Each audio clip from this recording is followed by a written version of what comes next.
Number 1, smile always. Nobody wants to see grumpy, serious women at work. Ew. Number 2, always dress well. You do not want to be an eyesore, and people need pretty things to look at in between stressful meetings and work. And while we're at it, yes, lose some weight. Put on that lipstick, but must be red color. That's what men like. Number 3, don't get too emotional. Chill, calm down. Keep your feelings in check. Women always have problem with controlling their emotions. Anyway, number 4, when in doubt, let the men figure it out. They know better. They are born leaders after all. Number 5, don't gossip. Number 6, quit if you're pregnant. Hey, you're not gonna get any work done anyway, and we know you'll want to stay home after the baby is born. A good mother always does. Number 7, accept that the gender wage gap exists for a reason. See, men, they bring more to the table.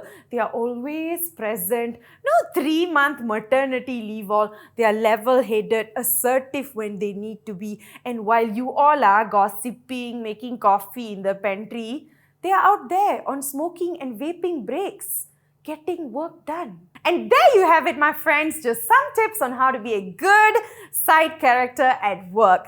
Keep that main character energy for your TikTok account, Hi guys, I'm Nandini and this is Togetherness.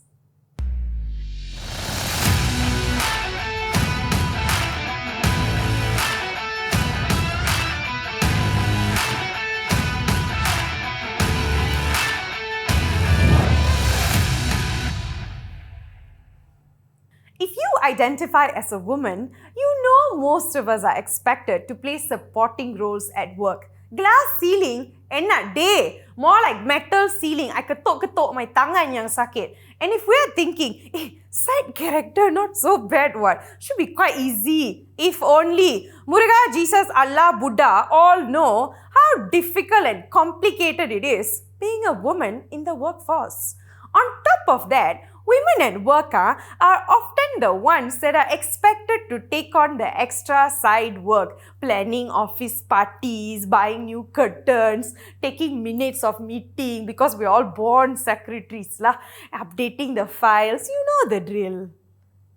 Let's start by addressing the challenges women face at work because they are exactly why there are so few women in leadership positions. The higher you go, the rarer we are, like Sumatran rhinos. Gender specialist and UKM Associate Professor Dr. Jamaluddin Aziz said that last year only 18% of the 43 highest positions in the Malaysian government, such as the Secretary General at Ministries or Director, are filled by women.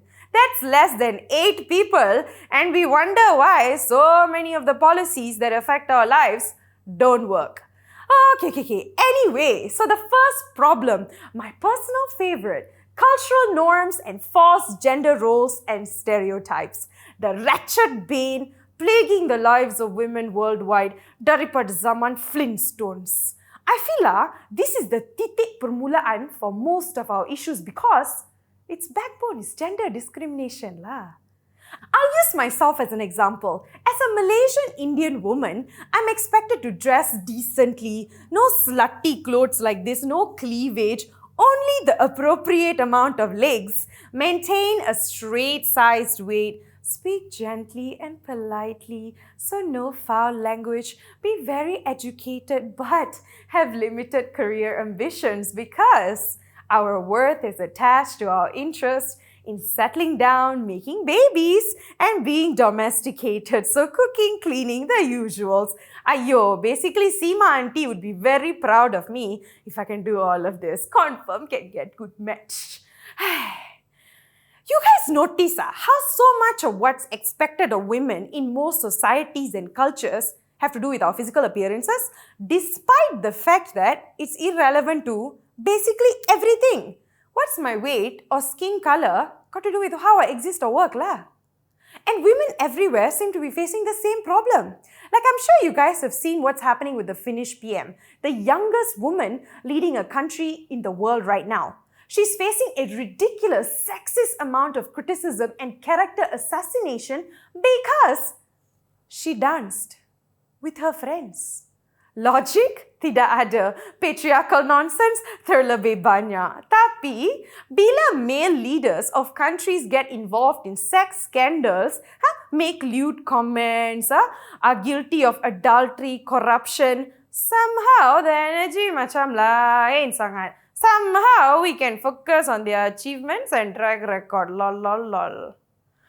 We're also attached to the great likability meter. The more likable women are, the better our chances of growth and raise. But no promises, Penat. The amount of times I've heard my obviously high-performing female friends telling me that they were marked down, denied raise and promotions because they are not friendly and don't smile enough is wild. Oh sis, you tak smile enough this year, so promotion kena tunggulah. Macam mana nak bagi you raise kalau you tak friendly dengan teammates? Ayo. Logic gitu. So far, I tak pernah dengar my male friends having the same experience. They get marked based on their KPIs and achievements or lack thereof. How nice. You know what? At work, I'm so scared that I'll offend somebody as the resident angry Indian woman that I end every sentence with macam ni I think I deserve a raise. I'll also insert at least one emoji and sticker for good measure so that they don't think I'm too emotional. A decisive man is a good leader, but a decisive woman is often a bossy ass bitch.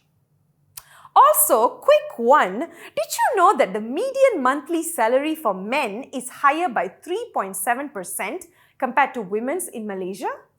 The Malaysian Department of Statistics reported that men earn a median monthly wage of 2,093 while women earn 2,019.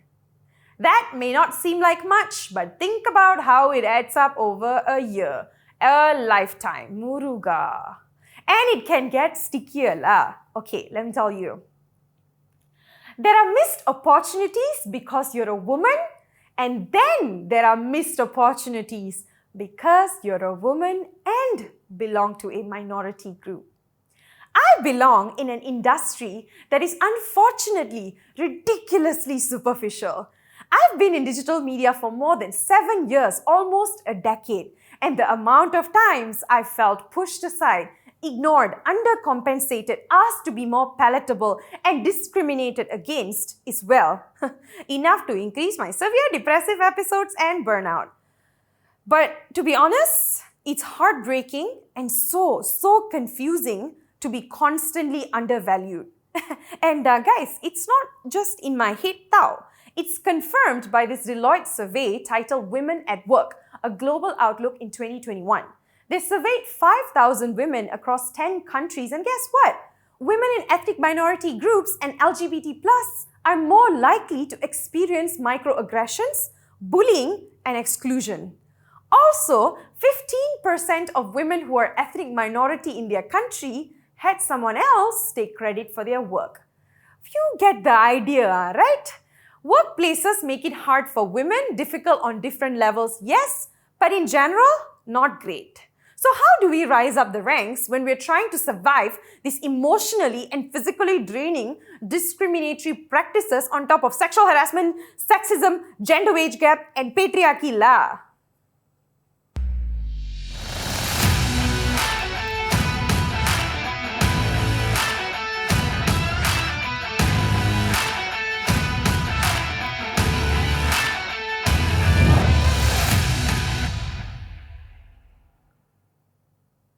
And because so many of us aren't rising up the ranks, there aren't enough diversity in leadership to create better changes. Cruel, stupid cycle. And this takes us to another problem, unfriendly work policies surrounding childcare and pregnancy. See, women now get a mandated 90-day paid maternity leave in Malaysia. But paternity leave, lain cerita lah. Fathers in public sectors dapat 7 days for up to 5 children. Tetapi, if you're in the private sector, it's at the discretion of your employer. So the assumption is that women are and will be the primary caregiver, but we refuse to create workplaces with flexible arrangement and childcare support. Is it any surprise that women suffer the motherhood penalty? According to this Harvard Kennedy School article, visibly pregnant women are often judged as being less committed to their jobs, less dependable, less authoritative, more emotional, and more irrational than otherwise equal non-pregnant female managers and men, of course. Actually, the Malaysian Trades Union Congress, MTUC, ada proposed in 2017 that all employees should be given 1 month paid paternity leave. But the Malaysian Federation of Employers, MEF, cakap it would affect productivity and just burden employers in unstable times like these. By the way, guys, ni pre-pandemic, so you know lah, ada je excuse. So in the end, mothers may be forced to cut back hours, change roles, take pay cuts, just to make things work. Or they'll have to leave the workforce to care for their children. It's funny, it's almost as if women are punished for procreating. The very same thing society expects us to do. The irony. So, how do we move forward? First and foremost, can I just say that so much of the burden of addressing and fixing the issue of diversity at workplaces is put on women. Dah lah kena deal with so many archaic problems, lepas tu kena think about solutions, actively fight every single day, while also looking pretty, maintaining our emotions, because cannot be angry, don't forget. Everything, no matter what, the world also burning, we must smile. Very important. Yo, a lot, okay? So, it's time to shift some of the burden to the people with the power to make changes. Yes, I agree. We need to continue standing up for ourselves and going against the grain that doesn't serve us. But please remember that not everyone is in the position to do so. As sad as this sounds, speaking up is a privilege because so many risk losing their positions and all they've worked so hard for by doing so. Not all of us can afford to take that risk.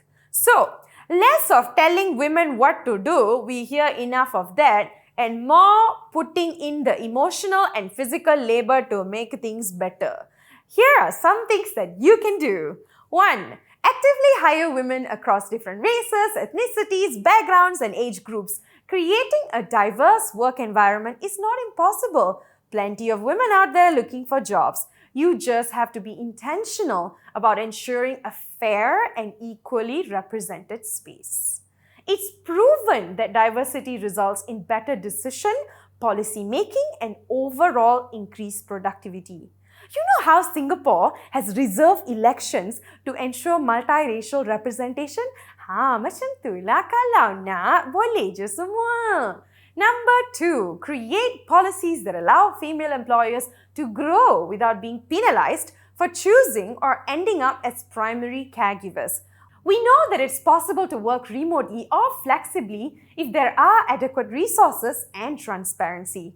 And of course, trust must be earned. But if you tak bagi orang opportunity to prove that they can manage their time and trust that they'll get their work done, then you'll never know lah.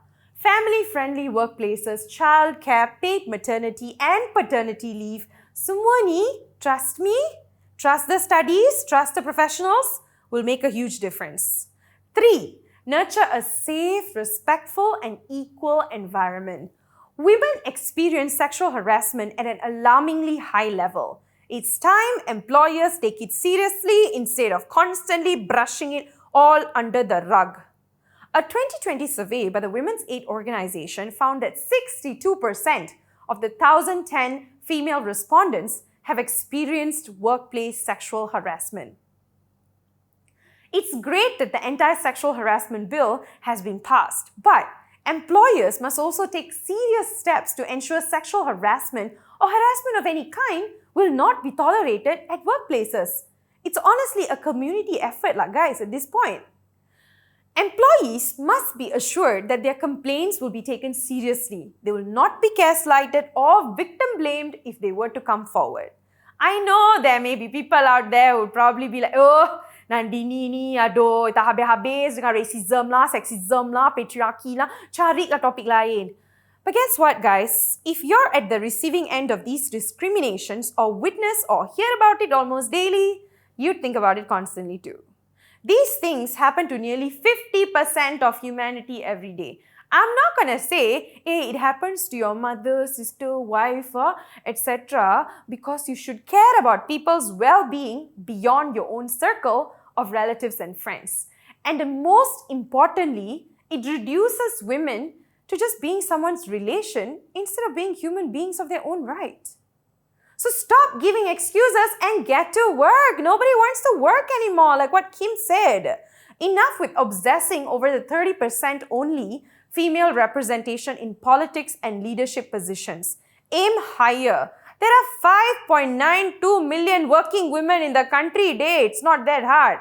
Hire women, put us in hiring positions and stay out of our way. Stop throwing hurdles at us. Stop moving the goalposts. Stop telling us we can't manage our time. Hello, most of us work 8 hours and more sometimes in paid jobs and then go home and do 10 hours of unpaid physical and emotional labor. Cooking, cleaning, laundry, caregiving, child rearing, just to name a few. So TLDR, my friends, start treating women better. Sekian terima kasih. That is all from me. Bye.